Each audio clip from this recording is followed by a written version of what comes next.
오직 여호와는 그 성전에 계시니 온 천하는 그 앞에서 잠잠할지니라. 하나님은 여기시니 예배하는 자가 신령과 진정으로 예배할지니라. 아멘.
한 영혼을 천하보다 더 귀하게 여기시는 하나님 아버지, 우리를 사랑하셔서 예수님을 보내주시고 십자가 대속의 은혜로 구원해 주신 하나님의 놀라우신 사랑을 찬양합니다.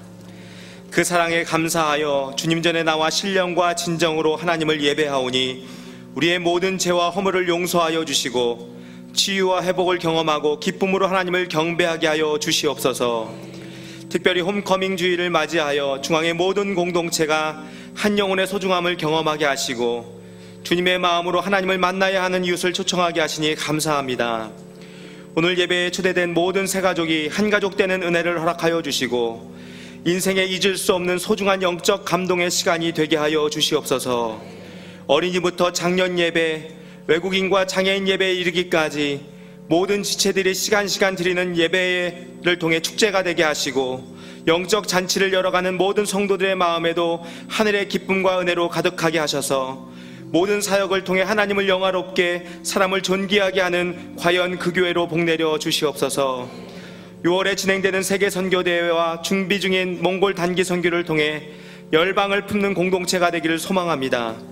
이미도 몽골 땅에 귀한 역사를 이루신 하나님, 우리 교회의 모든 사역에 예수님의 거룩한 흔적이 새겨지게 하시고 열방을 향하여 나아가고 땅끝에서 찾아온 사람들을 복음으로 품는 세계의 등불되는 교회 되게 하여 주시옵소서. 중앙예담학교를 세우신 하나님, 다음 세대를 성경적인 가치관으로 세상을 이끌어갈 하나님의 사람이 길러지게 하여 주시옵소서. 거룩한 사명과 부르심 앞에 모든 교사와 학생이 연합하여 하나님의 공동체를 이루어 이 시대 교육의 대안을 제시할 수 있는 민족의 소망이 되는 학교로 복내려 주시옵소서. 조국 대한민국과 한반도의 평화를 주님 앞에 올려드립니다. 온 세계 만물을 주관하시는 하나님의 섭리와 역사로 다스려 주시옵소서. 문재인 대통령과 모든 유정자들에게 지혜와 명철을 주셔서 남북 간의 관계뿐만 아니라 경제와 교육, 문화 등 모든 현안들을 잘 감당케 하여 주시옵소서. 하나님께서 세우신 고명진 담임 목사님 건강을 붙들어 주시고 영적으로는 성령님의 세미한 음성을 듣게 하여 주시옵소서. 한국교회와 시대를 향해 탁월한 영적 사역을 감당하도록 능력의 손으로 붙잡아 주시옵소서. 김정한 원로 목사님 극동방송을 통해 전 세계의 복음을 아름답게 전파하게 하시고 노년에도 늘 평안케 인도하여 주시옵소서. 이 시간 담임 목사님을 통하여 주신 하나님의 말씀을 들을 때 우리의 마음과 영혼을 울리는 감동이 있게 하시고 우리 삶의 새로운 결단이 시작되도록 역사하여 주시옵소서. 합력하여 교회를 세워가고 예배를 섬기는 많은 손길을 기억하여 주시고 예배의 모든 순서를 통해 하나님 홀로 영광받아 주시옵소서. 우리를 구원하신 예수님의 이름으로 간절히 기도드립니다. 아멘.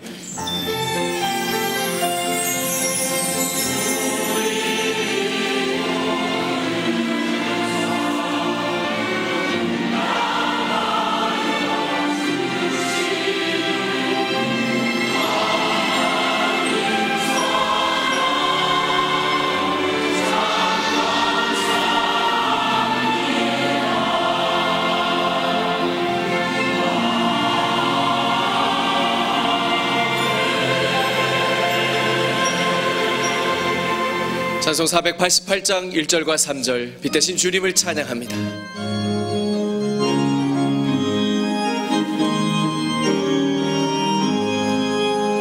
내 영혼에 비치니 주 영광 찬란해 이 세상 어떤 빛보다 이 빛 더 빛나네 주의 영광 빛난 길 내게 비춰주시옵소서. 이 밝은 얼굴 배울 때 나의 영 기쁘다.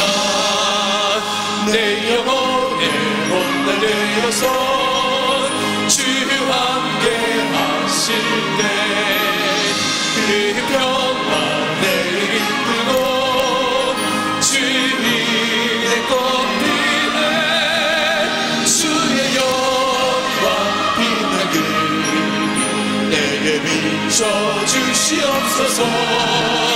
그 밝은 얼굴 배울 때 나의 영혼 기쁘다.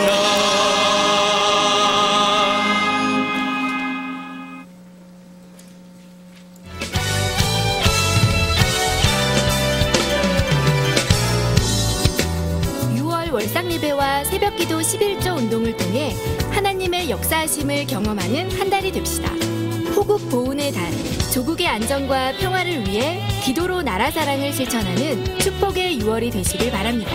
특별히 금요일 월상예배는 주의 만찬과 함께 진행됩니다.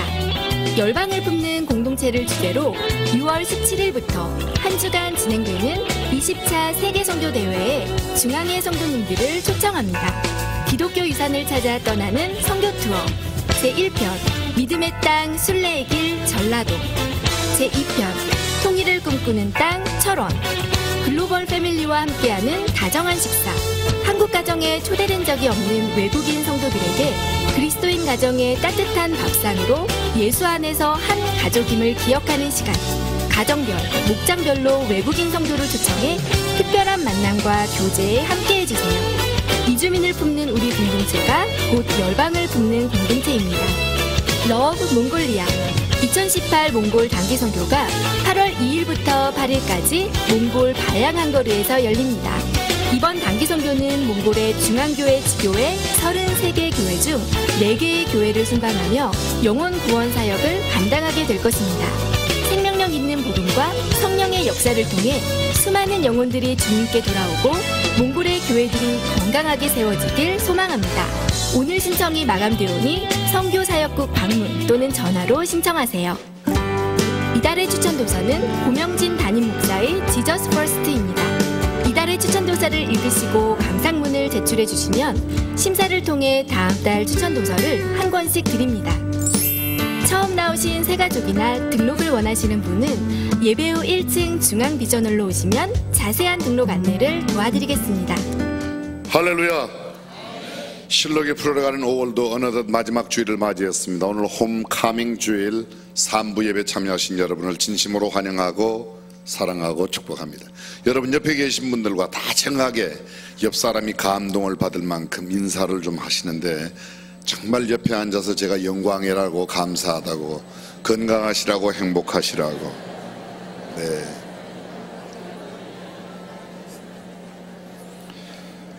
옆 사람이 감동을 많이 받죠? 네. 진심으로 감사드립니다. 오늘은 말씀드린 대로 홈카밍 주일 4부 예배는 김창옥 교수님, 저녁 6부 예배에는 남진 장로님이 오셔서 아름다운 간증과 또 노래도 함께 들려드리겠습니다. 여러분들이 꼭 주변에 있는 분들 3부 예배 오셨지만 가셔서 저녁에도 꼭 오셔야 되겠다, 이렇게 다른 분들과 함께 모시고 오셨으면 좋겠습니다. 5월이 지나고 6월을 맞이하면 언제나 그러하던 매월 초하루 월삭 새벽기도와 함께 새벽기도 11조 1년 360일 아니 한 달에 30일 다는 못 나오지만 3일만은 나오자. 이번에 꼭 나오실 수 있기를 부탁드리겠습니다. 5시 20분이면 벌써 해가 막 떠오릅니다. 지금은. 그러니까 여러분들께서 꼭 지켜주시면 감사드리겠습니다. 발전위원회가 5월 30일, 임시사무총회가 6월 10일 주일 예배 후에 있습니다. 여러분들이 기도해 주시고 준비해 주시면 감사드리겠습니다. 내일은 오전 9시부터 오후 3시까지 교회에 전기가 잠시 멈추게 됩니다. 공사 관계로 혹시 각 기관이나 시설 가운데서 전기가 정전되면 대비해야 할 상황이 있는 데는 잘 준비해 주셔야 될 줄로 믿습니다. 여러분들이 지금 드리는 광고를 잘 들어주시면 감사하겠습니다. 오늘 4부 예배에는 아무래도 교회 처음 찾아오시는 분들이 굉장히 많을 것 같은데 3부 예배 끝나시고 일찍, 조금만 일찍 주차장의 자리를 비워주시면 좋겠습니다. 오후에 여러 사역이 있는 분들은 여러분들의 차량을 가까이 있는 우리 도청 주차장, 또 여기 중화소학교 주차장, 이춘택병원 주차장 모두가 오늘 이야기가 되어 있습니다. 여러분들이 주차를 옮겨주시면 되겠습니다. 꼭 함께 협력을 부탁드리겠습니다. 역시 마찬가지로 오늘 주보 안에 선물 교환권이 들어 있습니다. 처음 오시는 분들 오늘 저녁에 누구가 오셔도 지난 한 3개월 동안 못 나오셨다가 오랜만에 나오시는 분, 또 처음으로 오시는 분들 꼭 작성해서 주시면 저희들이 선물 드리도록 그렇게 하겠습니다. 오늘 4부 예배와 저녁 예배 요 앞자리 특별히 처음 오시는 분들을 위해서 저희들이 로얄석으로 준비해야 하는데 처음 오시는 분들 모시고 오는 분들만 요 자리에 먼저 앉아주시고 다른 분은 자리를 조금 양보해 주시면 배려가 되리라고 생각됩니다. 나머지 모든 소식은 주보를 참고해 주시고 오늘 3부 예배에 처음 오셨거나 오랜만에 오신 분 이 시간 축복송 가운데 환영하겠습니다.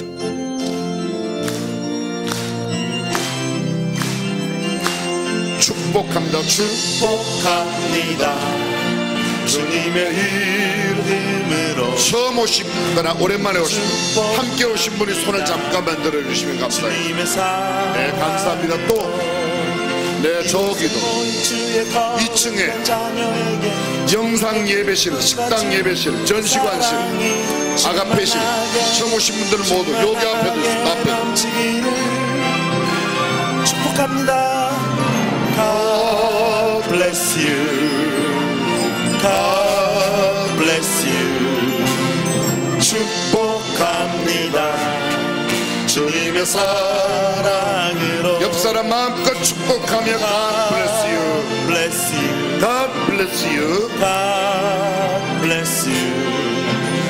축복합니다. 주님의 사랑으로 뜨거운 박수로 환영해 주시면 감사드리겠습니다. 준비하신 예물 하나님께 봉헌합니다.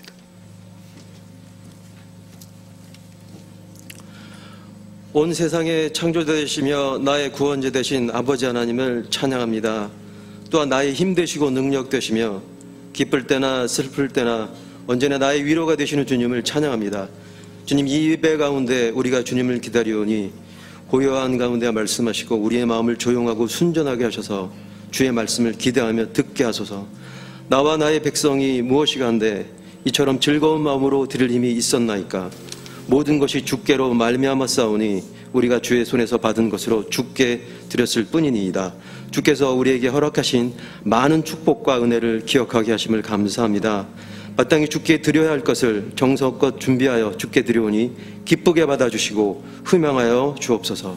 드리는 손길 하나하나를 축복하여 주시고 이 물질이 쓰여지는 곳에 하나님의 복된 소식이 전해지며 주의 영광만이 나타나게 하옵소서. 감사드리며 우리 주 예수 그리스도의 이름으로 기도합니다. 아멘.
오늘 우리에게 주신 하나님의 말씀, 히브리서 11장 13절에서 16절까지의 말씀을 함께 봉독하겠습니다.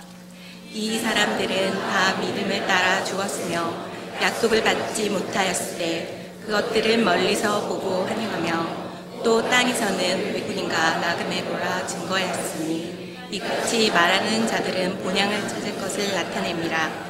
저희가 나온 바 본향을 생각하였다며 돌아갈 기회가 있었으려니와 저희가 이제는 더 나은 본향을 사모하니 곧 하늘에 있는 것이라. 그러므로 하나님이 저희 하나님이라 일컬음 받으심을 부끄러워 아니하시고 저희를 위하여 한 성을 예비하셨느니라. 아멘.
말하기 참 좋죠.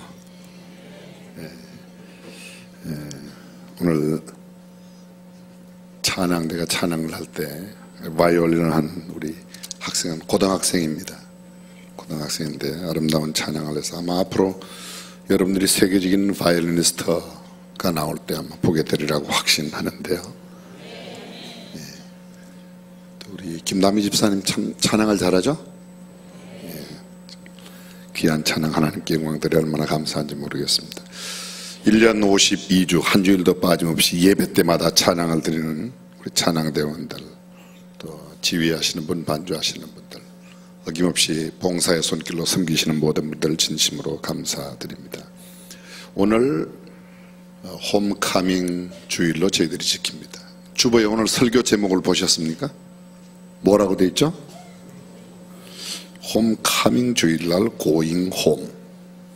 고잉 홈 제목을 보니까 무엇이 생각납니까? 7080 옛날 노래 고잉 홈이 생각나고, 어떤 분들은 어쩌면 아마 유명한 케니 G의 색스폰 연주가 생각나는 분도 계실지 모르겠습니다. 지금 무슨 소리인지 못 알아듣는 분들은 7080 때 공부를 열심히 한 분들이고, 뭔가 좀 알아듣는 사람들은 그때 조금 이제 팝송에 이렇게 관심이 있었던 사람이 아닐까 생각이 되어집니다. 또 어떤 사람은 이게 러블리 호러블한, 그러니까 사랑도 있고 공포도 있는 한국과 태국의 합작 영화로 고잉 홈이라는 영화도 있었다는 것도 아마 알게 될 겁니다. 제가 여러분에게 말씀드리고자 하는 이 고잉 홈은 우리의 본향 하나님을 찾아가는, 원래 이 고잉 홈 귀향이란 뜻이죠. 1970년대 미국의 소설가 그리고 칼럼니스트인 피트 하밀이 뉴욕 포스트지에 고잉 홈이라고 하는 그런 글을 실었습니다. 그 글로 오늘의 설교를 시작할까 합니다. 뉴욕 버스 정류장은 매우 붐볐습니다. 생기발랄한 젊은 남녀 세상이 버스에 올라탔습니다. 플로리다 해변으로 가는 버스였습니다. 승객이 모두 타자 버스는 곧 출발했습니다. 세상의 남녀들은 여행의 기분에 취해 한참을 떠들고 웃어대다가 시간이 지나자 점점 조용해졌습니다. 그들 앞자리는 한 사내가 돌부처처럼 앉아 있었습니다. 무거운 침묵, 수염이 덥수룩한 표정 없는 얼굴. 젊은이들은 예사롭지 않은 그 사내에게 점점 관심을 갖기 시작했습니다. 그는 누구일까? 배를 타던 선장? 아니면 고향으로 돌아가는 퇴역 군인? 일행 중 한 여자가 용기를 내어 사내 곁으로 가서 말을 붙였습니다. 그에게는 뭔지 모를 우수의 그림자 같은 것이 느껴졌습니다. 포도주 좀 드시겠어요? 고맙소. 그는 엷은 미소를 지어 보이고 포도주를 한 모금 마셨습니다. 그리고는 다시 무거운 침묵. 여자는 일행 속으로 돌아갔습니다. 사내는 애써 잠을 청하려는 듯 등을 뒤로 기댔습니다. 아침이 되었습니다. 버스는 음식점 앞에 섰습니다. 어젯밤 말을 붙였던 그 여자가 그 사내에게 함께 식사를 하자고 제안했습니다. 그는 수줍은 표정을 보이면서 자리를 함께 했습니다. 식사 도중에도 그는 무언가에 긴장한 듯 담배를 연신 피워 물었습니다. 식사를 끝내고 다시 버스에 올라탔고 젊은 여자는 그의 옆자리에 가 앉았습니다. 얼마 후 사내는 여자의 집요한 관심에 항복했다는 듯 굳게 닫혔던 그의 입을 열고 자신의 이야기를 천천히 꺼내기 시작했습니다. 그의 이름은 빙고. 지난 4년 동안 뉴욕의 교도소에서 교도소 생활을 하고 이제 막 석방되어 집으로 돌아가는 길이라고 했습니다. 감옥에 있는 동안 아내에게 편지를 보냈소. 나는 부끄러운 죄를 짓고 오랜 시간 집에 돌아갈 수 없으니 만약 나를 기다릴 수 없다고 생각되거나 혼자 사는 것이 고생이 된다고 생각되거든 나를 잊어달라고 했소. 재혼도 좋다고 했소. 편지를 안 해도 좋다고 했소. 그 뒤로 아내는 편지를 하지 않았소. 3년 반 동안이나. 석방을 앞두고 아내에게 다시 편지를 썼소. 우리가 살던 마을 어귀에 커다란 참나무 한 그루가 있어. 나는 편지에서 만일 나를 용서하고 다시 받아들일 생각이라면 그 참나무에 노란 손수건을 달아달라고 말했어. 만일 아내가 재혼을 했거나 나를 받아들일 생각이 없다면 그래서 손수건을 달아놓지 않으면 나는 그냥 버스를 타고 어디론지 가버릴 거야. 그의 얼굴이 이렇게 굳어져 있는 것은 거의 4년간이나 소식이 끊긴 아내가 자기를 받아줄 것인가 하는 불안감 때문이었습니다. 이 이야기를 들은 여자는 물론이고 그녀의 일행도 이제 다시 잠시 뒤에 전개될 광경에 대해 궁금해하며 가슴을 조이게 되었습니다. 이 이야기는 다른 승객들에게도 전해져 버스안은 설렘과 긴장감으로 가득 찼습니다. 빙고는 흥분한 표정을 보이거나 창밖을 내다보거나 하지 않았습니다. 하지만 그의 굳어진 얼굴에서 깊은 긴장감을 느낄 수 있었습니다. 마치 그는 이제 곧 눈앞에 나타날 실망의 순간을 대비하며 마음속으로 각오를 단단히 하고 있는 것처럼 보였습니다. 마을과의 거리는 점점 가까워졌습니다. 20마일, 15마일, 10마일. 물을 끼얹은 듯 버스 안은 정적이 감돌았습니다. 자동차 엔진 소리만이 꿈결에서처럼 아슬하게 일정한 리듬으로 고막을 두드리고 있었습니다. 승객들은 모두들 창가로 몰려가 숨을 죽이고 기다렸습니다. 드디어 버스가 마을을 향해 산 모퉁이를 돌았습니다. 바로 그때 와! 젊은이들의 함성이 일제히 터져 나왔습니다. 버스 승객들은 너나 할 것 없이 자리를 박차고리나 소리를 쳤고 눈물을 흘리며 서로를 얼싸안았습니다. 참나무에는 온통 노란 손수건으로 뒤덮여 있었습니다. 20개, 30개, 아니 수백 개의 노란 손수건이 물결치고 있었습니다. 혹시라도 남편이 수건을 보지 못하고 그냥 지나칠까봐 아내는 아이들과 함께 참나무를 온통 노란 손수건으로 장식해 놓았던 것이었습니다. 여전히 침묵을 지키는 것은 오로지 빙고 한 사람뿐. 그는 넋 잃은 사람처럼 자리에 멍하니 앉아 차창 밖에 참나무를 뚫어지게 바라보고만 있었습니다. 이었고 빙고는 자리에서 일어났습니다. 그 늙은 전과자는 승객들의 뜨거운 환호와 박수를 받으며 버스 앞문을 향해 천천히 걸어 나갔습니다. 감동적인 이야기는 여기서 끝납니다. 이 이야기는 1973년 토니 올랜도와 도운이 만든 노래 오래된 참나무에 노란 리본을 달아주세요. 원제는 Tie a yellow ribbon around old oak tree. 오래된 오크트리 참나무에 노란 리본을 달으라고 하는 그런 감동 스토리가 담겨져 있는 이야기입니다. 노란 손수건은 용서와 포용과 사랑의 표현입니다. 부끄러운 과거를 용서해주고 고달픈 세월을 마다하지 않고 남편을 기다려준 아내의 지극한 사랑이 그 리본 안에 담겨 있습니다. I am coming home. I've done my life. 나 형기를 마치고 coming home 집으로 돌아갑니다. If you still want me, 아직도 당신이 나를 원하신다고 한다면 tie a yellow ribbon. 노란 리본을 매세요. Around the old oak tree. 그 오래된 참나무 둘레에. 1979년 이란의 팔레비 왕조를 무너뜨린 이슬람 혁명이 일어나면서 이란 주재 미국 대사관에 일하던 미국인 50여 명이 인질로 억류되었던 적이 있습니다. 당시 인질로 잡힌 한 외교관의 아내가 남편이 무사히 고국으로 돌아오기를 바란다는 염원을 담아 노란 리본을 집 앞 나무에 메어 달았습니다. 이 소식이 언론을 통해 알려지면서 미국 전역의 인질들의 조기 석방과 무사 귀환을 기원하는 노란 리본 캠페인이 확산되었습니다. 4년 전 세월호 사건이 있었을 때 우리나라 온통 노란 리본이, 저도 얼마간 노란 리본을 달았습니다. 그 노란 리본 희망을 이야기하고 돌아오기를 간절히 바라는 마음을 담은 것입니다. 세월호 사건에 대한 모든 해석들이 다 옳다 그런 뜻은 아닙니다. 저도 다 동의하진 않습니다. 그러나 적어도 국민들이 아직도 어쩌면 살아서 돌아올 수 있는 가능성이 있는 그 아이를, 그 선생님을 기다리는 우리의 마음은 리본 안에 저희들이 충분히 담아냈습니다. 우리 모두 겸손히 무릎을 꿇고 아직도 처절하게 울며 통곡하는 분들과 지칠 대로 지친 이웃들을 향하여 상한 마음으로 통해 자복하며 우리들을 긍휼히 여겨달라고 주님 앞에 기도하며 마음의 노란 리본을 달아야 할 줄로 믿습니다.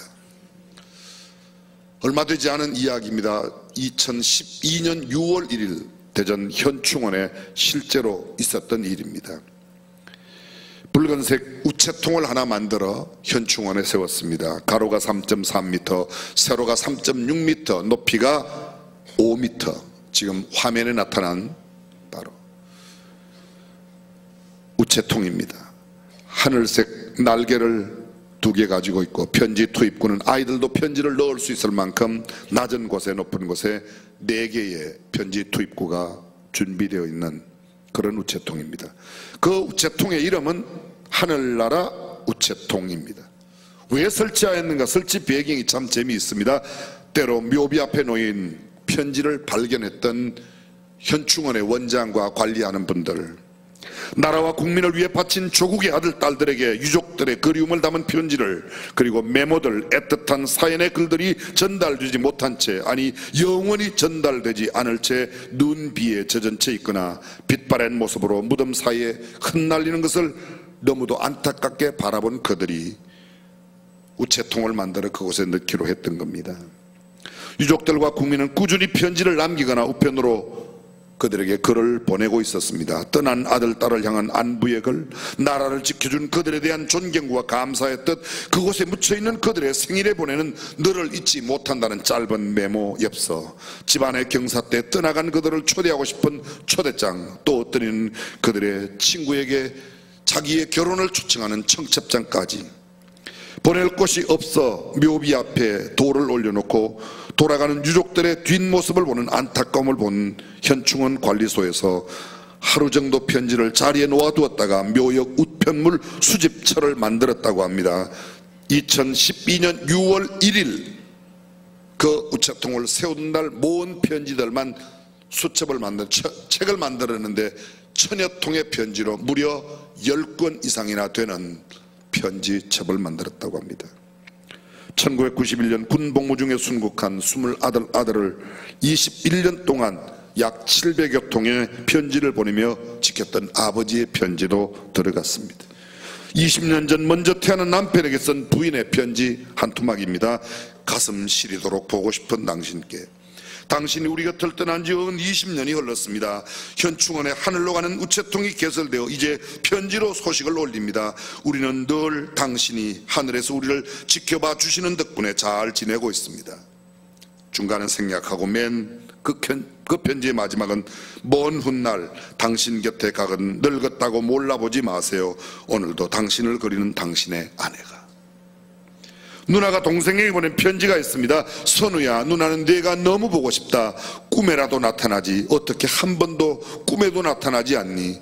생전에 많은 대화도 나누지 못했는데 한 번만이라도 꿈에 나타나 그곳 이야기를 해주렴. 너무 보고 싶다. 기다리고 있어. 우리 가족이 다 같이 만날 그날까지. 사랑하는 누나가. 먼저 간 아들에게 보낸 아버지의 편지입니다. 내가 떠난 지 벌써 20년이 되었구나. 내가 떠난 후 아빠와 엄마는 어느 하루 너를 멀리 한 적 없이 가슴에 묻어두고 살아가고 있구나. 이 땅에서처럼 고통스럽게 살지 말고 저 하늘에서 평화롭게 지내라. 훗날 아빠와 같이 하늘나라에서 다정하게 살자. 사랑하는 아빠가. 가슴 저린 사연, 눈물 베인 편지, 뼛속 깊이 점여드는 애달픈 그들의 사연, 사무치는 그리움, 필설로 다 할 수 없는 사랑과 애환이 담긴 글들이 그게 소복이 쌓였습니다. 그런데 이들 편지들의 공통점이 하나 있습니다. 사연을 적어보낸 이들이 이미 떠나간 그들을 영원히 사라졌다거나 어디론가 없어졌다거나 모든 것이 끝났다고 생각하지 않고 있다는 겁니다. 그들 모두가 다 하늘나라에 어디에든지 살아있다고 믿고 있다는 겁니다. 죽음은 결코 끝이 아닙니다. 졸업이 끝이 아니라 새로운 시작인 것처럼 죽음은 사라지는 것이 아니라 돌아가는 것입니다. 그래서 우리는 죽음을 잠시의 이별이라고 말합니다. 돌아가셨다고 표현합니다. 육신은 흙에서 온 까닭에 흙으로 돌아가고 우리의 영혼은 하늘나라로 돌아간다. 그래서 돌아가셨다고 표현합니다. 우리 모두가 잘 알고 있는 천상병 시인의 귀천이라는 시를 잘 아실 겁니다. 나 하늘로 돌아가리라. 새벽빛 와 닿으면 쓰러지는 이슬 더불어 손에 손을 잡고. 나 하늘로 돌아가리라. 노을빛 함께 단둘이서 기슭에서 놀다가 구름 손짓 하면은. 나 하늘로 돌아가리라. 아름다운 이 세상 소풍 끝내는 날 가서 아름다웠더라고 말하리라. 1979년 창작과 비평에 처음 게재되었던 이 천상병 시인의 귀천, 그는 동백린 사건 때문에 연루가 되어서 옥고를 치렀습니다. 서울대 상대를 나오고 시를 쓰고 충분히 먹고 살만한 그런 형편이었지만 옥고를 치르고 그는 심한 고통 가운데 어려운 세월을 보냈습니다. 아내가 벌어오는 돈이 아니면 연명도 어려웠습니다. 그러나 그는 늘 만족하며 행복한 삶을 살았습니다.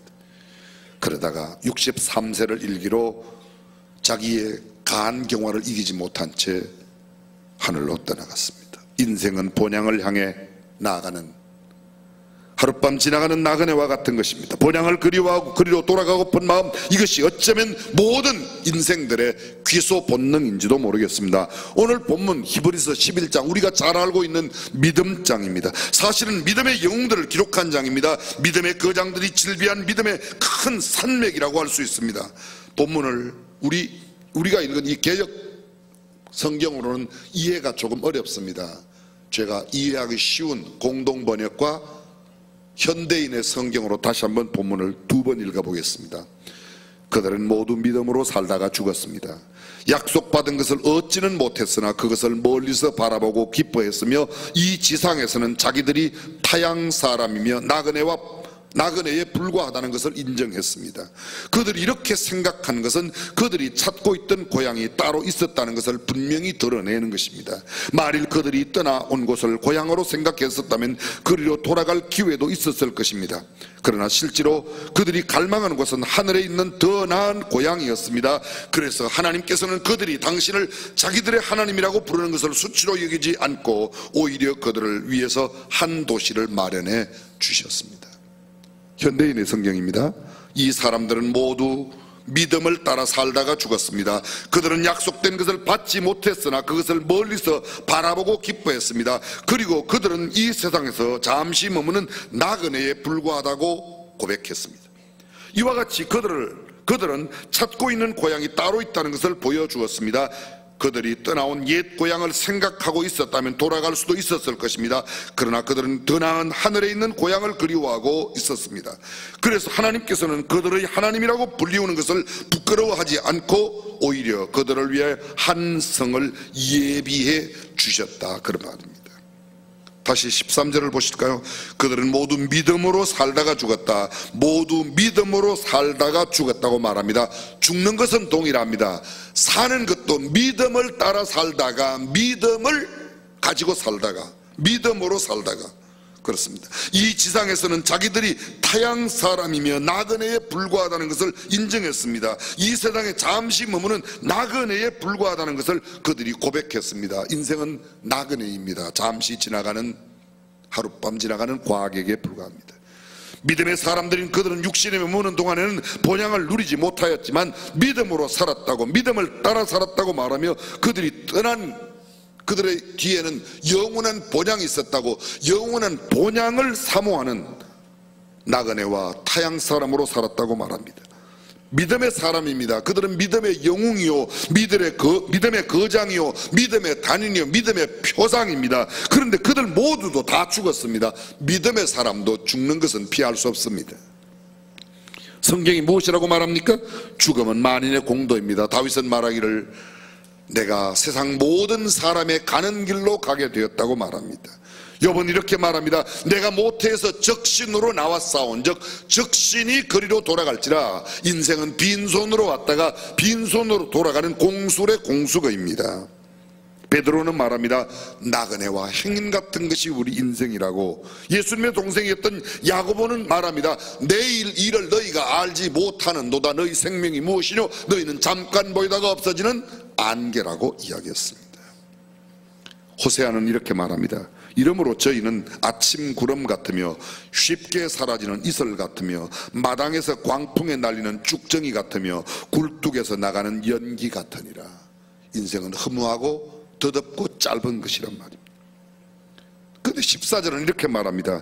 그들이 이렇게 생각한 것은 그들이 찾고 있던 고향이 따로 있었다는 것입니다. 다시 말하면 이 짧은 인생이 지나가지만 내가 사모하는 영원한 본향이 있다, 그렇습니다. 이와 같이 그들은 찾고 있는 고향이 따로 있다는 것을 보여주었다고 고백하고 있다고 말합니다. 15절 보실까요? 만일 그들이 떠나온 곳을 고향으로 생각했었다면 그리로 돌아갈 기회도 있었을 것입니다. 무슨 말입니까? 그들이 육신이 태어났던 곳을 고향으로 생각한다면 돌아갈 수 있었다는 겁니다. 저의 고향은 문경입니다. 저는 언제나 갈 수 있습니다. 오늘 오후에라도 당장 차만 타면 갈 수 있습니다.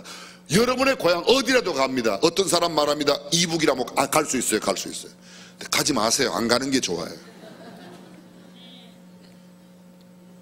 갈 수는 있습니다. 근데 우리가 태어난, 육신에 태어난 그곳은 언제라도 갈 수 있지만 그곳에 가지 않아요. 아브라함은 갈대아 우르의 사람입니다. 근데 그가 그곳을 떠나서 멀리 팔레스타인에 와서 헤브론에 와서 살고 있습니다. 부엘세바에서 살고 있습니다.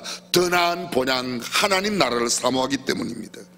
고향은 언제나 마음만 먹으면 갈 수 있지만 본문에 따라 찾고 있는 다른 고향은 육신의 옛 고향과는 다릅니다. 떠나온 옛 고향과는 다릅니다. 믿음의 사람들이 찾고 있는 본향, 하나님 나라 천국은 우리의 육신의 고향과는 전혀 다른 것입니다. 바로 이것이 이 땅에 살고 있는 두 종류의 사람들이 갖고 있는 현저한 차이입니다.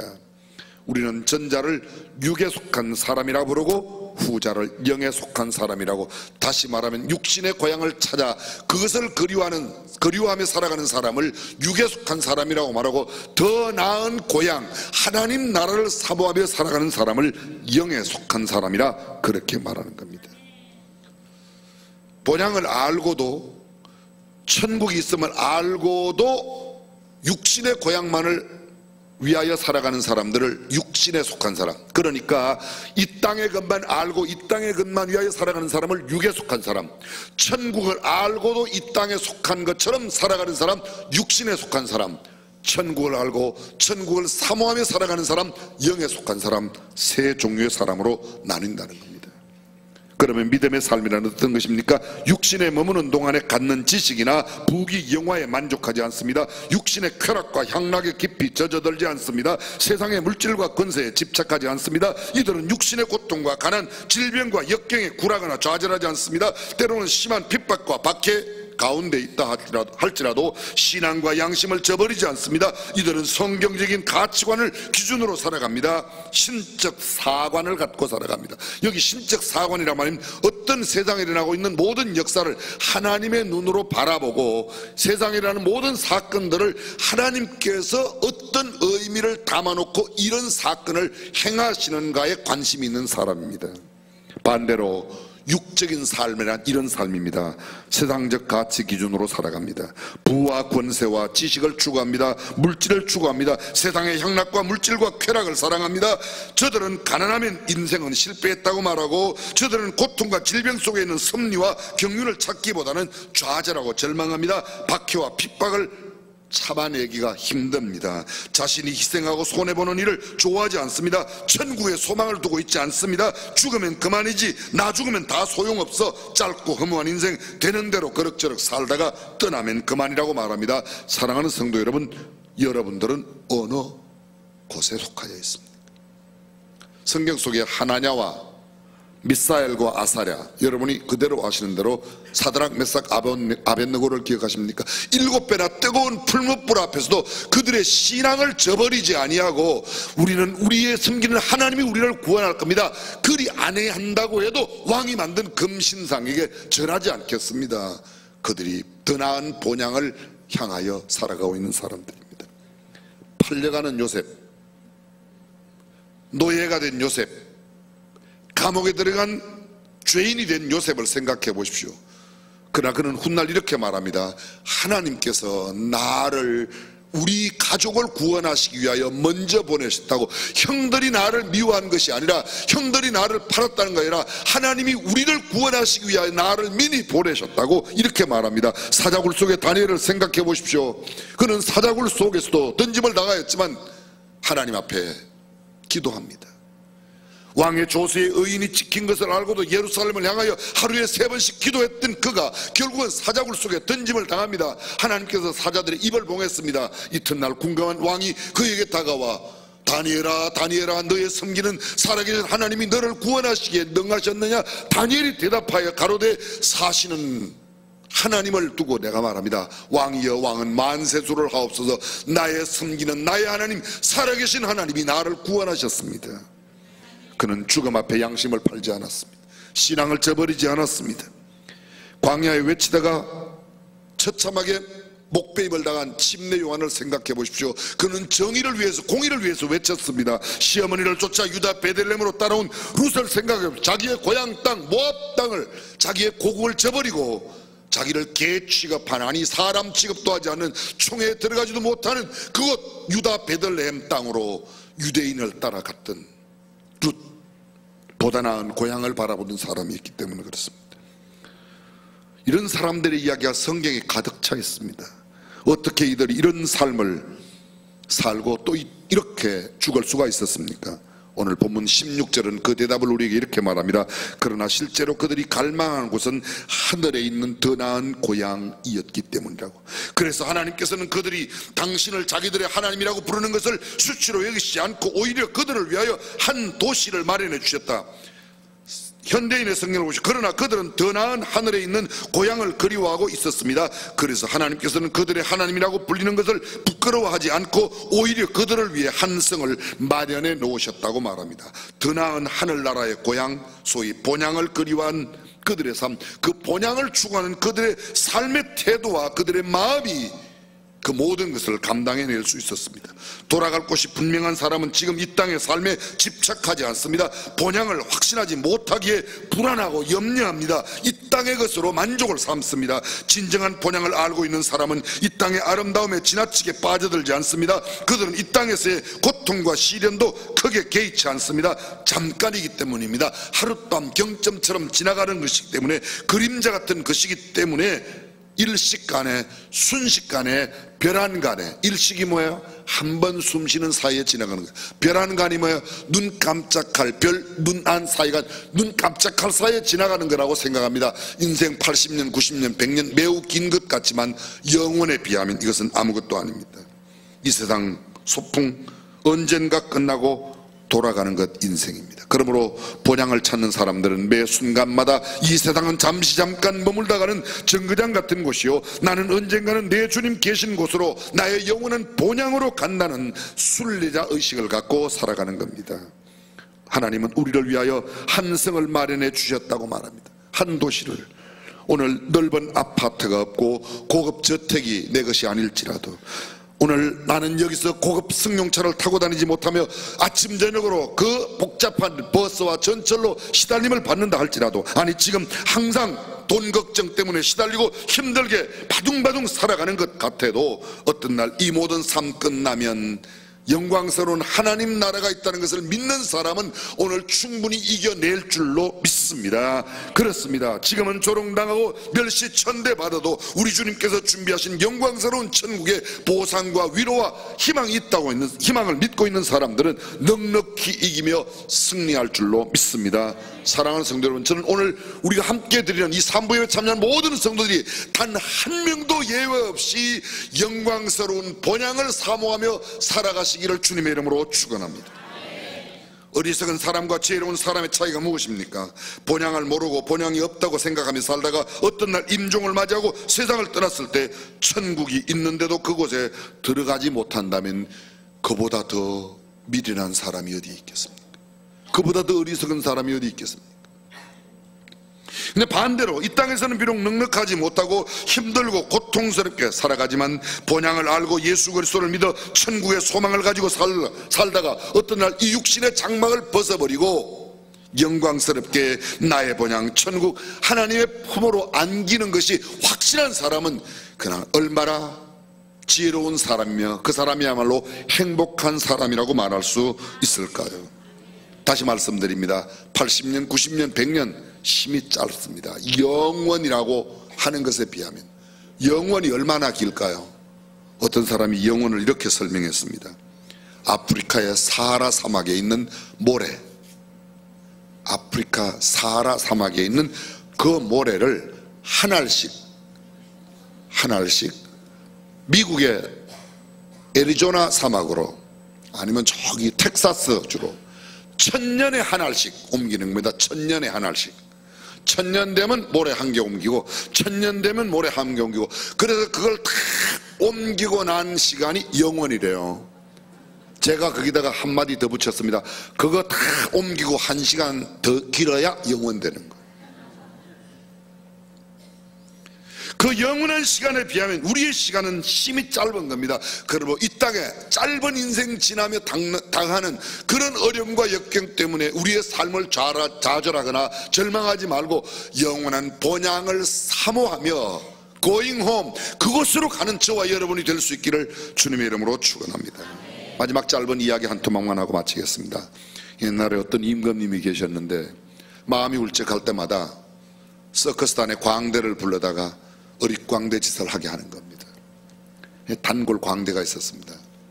열심히 임금님 앞에 와서 아주 광대 짓을 합니다. 노래도 부르고 뭐 이상한 짓도 하고. 그럼 임금이 좀 마음이 좋아져요. 어떤 날 임금님이 이 광대가 그렇게 하는 걸 보고, 야, 너는 맨날 그렇게 사나, 참 인생을 이상하게 산다고. 그런데 이 광대에게 그래도 자기에게 위로를 주었다고 상을 하나 줬습니다. 그게 뭔가 하면 지팡이를 하나 주었습니다. 지팡이를 광대에게 지팡이를 주면서 하는 말이, 이 지팡이를 내가 너에게 주는데 너 인생을 살다가 너보다 어리석은 사람이 있거들랑 이 지팡이를 주어라. 세월이 많이 흘러갔습니다. 이 임금님도 나이가 많이 들어 이제 거의 임종이 다가오는데 어떤 날 마음이 너무 울적해서 그 광대를 또 불렀던 겁니다. 그렇자 그 광대는 옛날 자기가 준 지팡이를 들고 왔어요. 그날도 역시 그는 노래도 부르고 광대짓을 다 했습니다. 다 끝나고 참 좀 위로가 되었지만 여전히 헐떡이는 숨, 이제 곧 다가오는 임종을 어찌할 수가 없는 겁니다. 광대가 임금님에게 물었습니다. 임금님은 떠나실 준비가 되어 있냐? 인생을 떠나갈 준비가 되어 있냐? 그랬더니 무슨 준비냐? 죽으면 그만이지. 그랬더니 얼른 그 지팡이를 꺼내갖고 옛다 이놈아 여기 있다 그리고 들어주더라. 무슨 짓이냐고 그랬더니, 당신이 살아있을 때는 그 수많은 사람들에게 몇 날의 여행을 보내도 뭘 준비하고 사람을 미리 보내고 다 했는데 다시 돌아오지 못할 여행을 떠나면서 네가 죽음을 준비하지 못해. 너보다 어리석은 놈이 어디 있냐고. 그렇습니다. 세상에 이렇게 어리석게 살아가는 사람이 얼마나 많은지 몰라. 여러분은 어떻습니까? 사랑하는 성도 여러분, 세상에 가장 지혜로운 사람은 인생의 마지막 결론 임종을 준비하고 소위 오메가 포인트 이후를 준비하는 사람이 참 지혜로운 사람, 영원한 하나님의 나라를 향하여 고잉 홈 할 수 있는 사람이 아름답고 행복한 사람인 줄로 믿습니다. 기도하겠습니다. 조용히 눈을 감고 머리 숙여 한번 생각해 보십시오. 저는 여러분에게 오늘 낮은 목소리이지만 조용히 여러분에게 질문을 드리고 조금 도전하고 싶은 마음이 있습니다. 여러분은 떠나실 준비가 되어 있습니까? 어떤 날 떠나면 영원한 본향으로 가신다는 확신이 있으십니까? 오해하지 마십시오. 저는 여러분들이 어떤 교회에 직분을 받고 있느냐, 무슨 직분을 갖고 있느냐, 교회에 얼마나 오래 다녔느냐 이런 걸 여쭙는 게 아닙니다. 얼마나 교회에 희생하고 봉사하며 섬겼느냐를 묻는 게 아닙니다. 여러분은 going home 준비가 잘 되어 있습니까? 만약 오늘 주님이 나를 부르신다면, 오늘 밤 벗어놓은 신발을 다시 내일 신지 못한다면 나는 과연 그 본향에 갈 수 있는가? 유일한 기준은 하나밖에 없습니다. 이 땅에서 많이 배웠는가가 아니라 얼마나 예배당에 열심히 다녔는가가 아닙니다. 당신이 예수 그리스도를 믿었느냐 믿지 않았느냐가 유일한 기준입니다. 오늘 이 말씀을 듣고 혹시 여러분 가운데 나 그게 준비되지 않았어, 목사님 나도 예수님을 믿고 영원한 본향에 가기를 원합니다, 나 위해서 기도해 주세요, 그렇게 생각하시는 분 오른손을 잠깐만 들었다가 내려주시면 제가 위하여 기도하겠습니다. 네, 고맙습니다. 감사합니다. 감사합니다. 손을 들었다가 내려주시면 되겠습니다. 잠깐 들었다가만 내려주시면 지금 주변에 우리 목사님들이 또 장로님 권사님들이 여러분들에게 조그마한 쪽지 하나를 드릴 겁니다. 그리고 이 쪽지에 여러분들의 결심을 적어주시면 손을 들었던 분들은 주변에 있는 볼펜이 있습니다. 그 쪽지를 작성하셔서 우리 옆에 계신 우리 목사님들께 드리면 되겠습니다. 다시 한번요, 혹시 손을 들었는데도 쪽지를 받지 못하신 분들은 손을 잠깐 들었다가 내려주십시오. 또 다른 분, 네, 감사합니다. 고맙습니다. 꽤 많은 분들이 손을 드셨습니다. 오늘 처음 나오신 분들 주저 마시고, 인생은 육신의 삶이 전부가 아닙니다. 어떤 날 돌아갈 때 시인처럼 귀천할 때 정말 영원한 하나님 나라로 나는 돌아갈 수 있는가?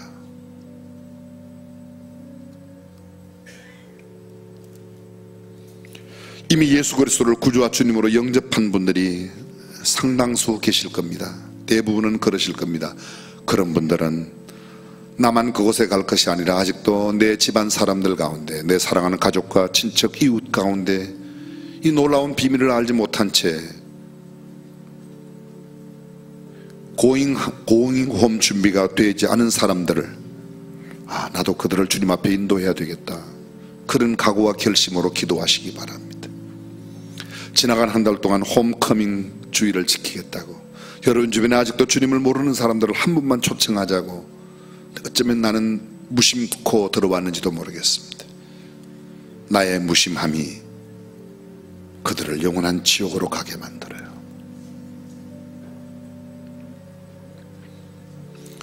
이미 본향을 확보하신 분들은 내 주변에 있는 분들을 위해서, 지금 내가 가장 떠오르는 분을 위해서 하나님 이 영혼을 꼭 구원해 주세요. 오늘 용기 있게 수많은 사람들이 있는 가운데서 나도 예수님을 믿고 본향으로 가기를 원한다고 손들고 결심하신 분들 참 감사합니다. 오늘 여러분들의 이름이 하나님 나라 생명록에 기록되기를 바랍니다. 여러분들의 결심을 그 작은 쪽지에 메모만 해주시면 우리가 금주 안에 여러분에게 모두 연락을 드리겠습니다. 전능하신 우리 하나님 아버지, 유한한 인생, 짧은 인생, 덧없이 지나간 인생 속에 소망을 두지 않고 영원한 본향을 바라보았던 성경 속의 믿음의 영웅들처럼 우리들도 이 시대의 믿음의 명문이 되고 믿음의 명문가를 이루고 정말 소망 가운데 살아가는 사람들이 다 되게 하여 주옵소서.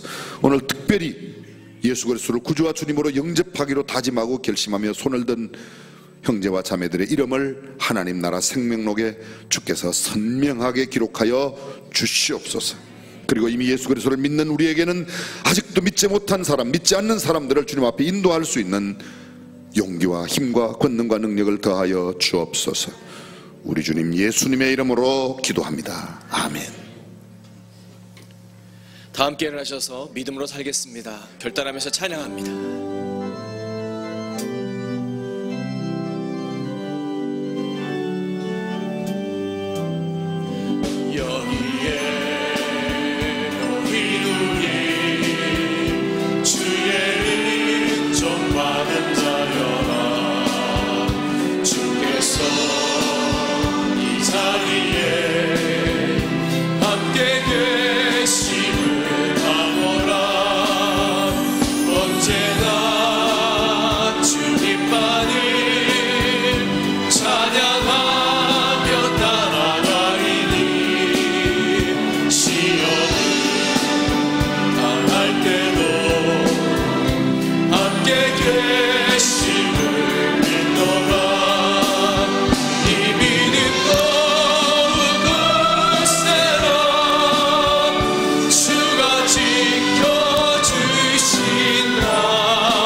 저는 늘 예배 끝나고 축도하기 전에 아기를 안고 축복 기도하기를 참 원하는데 근래 애를 안 낳는 것 같아서 너무 아쉽습니다. 자, 한 번만 해볼까요? 전도 못하면 애라도 낳자. 애 못 낳으면 뭐 해야죠? 전도라도 해야죠.